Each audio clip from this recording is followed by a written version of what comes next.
അതെ, ഇന്ന് റാഗിപ്പൊടി വെച്ചിട്ട് സിമ്പിളായിട്ട് റെഡിയാക്കി എടുക്കാൻ പറ്റുന്ന എന്നാൽ നല്ല ഹെൽത്തി ആയിട്ടുള്ള ഇൻസ്റ്റൻറ്റ് ബ്രേക്ക്ഫാസ്റ്റിൻ്റെ റെസിപ്പി ആയാലോ.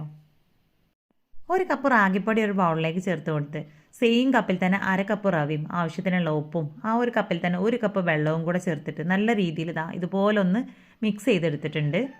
ഇനി ഇതിലേക്ക് ഇഷ്ടമുള്ള വെജിറ്റബിൾസ് ചേർത്ത് കൊടുക്കാം. ഞാനിപ്പോൾ ചെറുതായിട്ട് അരിഞ്ഞെടുത്തിട്ടുള്ള സവാളയും ക്യാരറ്റും പിന്നെ കുറച്ച് പച്ചമുളകും ഒരു തണ്ട് കറിവേപ്പിലയാണ് ചേർത്ത് കൊടുത്തിട്ടുള്ളത്. വെജിറ്റബിൾസൊക്കെ ഓരോരുത്തരുടെയും ഇഷ്ടത്തിനനുസരിച്ച് ചേർത്ത് കൊടുക്കുക കേട്ടോ. എല്ലാം കൂടെ ചേർത്ത് നല്ലപോലെ ഒന്ന് മിക്സ് ചെയ്തെടുക്കണം. അപ്പോൾ റവ ആയതുകൊണ്ട് തന്നെ നമ്മൾ ഒരു 5 മിനിറ്റ് വെക്കുമ്പോഴേക്കും ഇത് നല്ല രീതിയിലൊന്ന് കുതിർന്ന് വരും. അപ്പോൾ തൈര് ഉണ്ടെന്നുണ്ടെങ്കിൽ നമുക്ക് ഒരു അര കപ്പ് തൈര് ചേർത്ത് കൊടുക്കുക കേട്ടോ. അപ്പോൾ ഒരു അര കപ്പ് മാത്രം വെള്ളം ചേർത്ത് കൊടുത്താൽ മതിയാവും.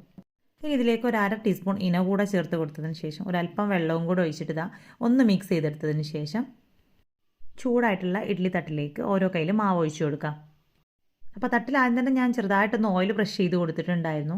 ഇനി ഇതിനെ അടച്ച് വെച്ചിട്ട് നമുക്ക് ആവിയിലൊരു 5-10 മിനിറ്റ് ഒന്ന് വേവിച്ചിട്ടെടുക്കാം. അപ്പോൾ സിമ്പിളാണ് ഇത് റെഡിയാക്കി എടുക്കാൻ, നല്ല ഹെൽത്തിയാണ്. അപ്പോൾ ഇത് തട്ടിൽ നിന്നൊക്കെ നമുക്ക് പെട്ടെന്ന് തന്നെ വിട്ട് കിട്ടും കേട്ടോ.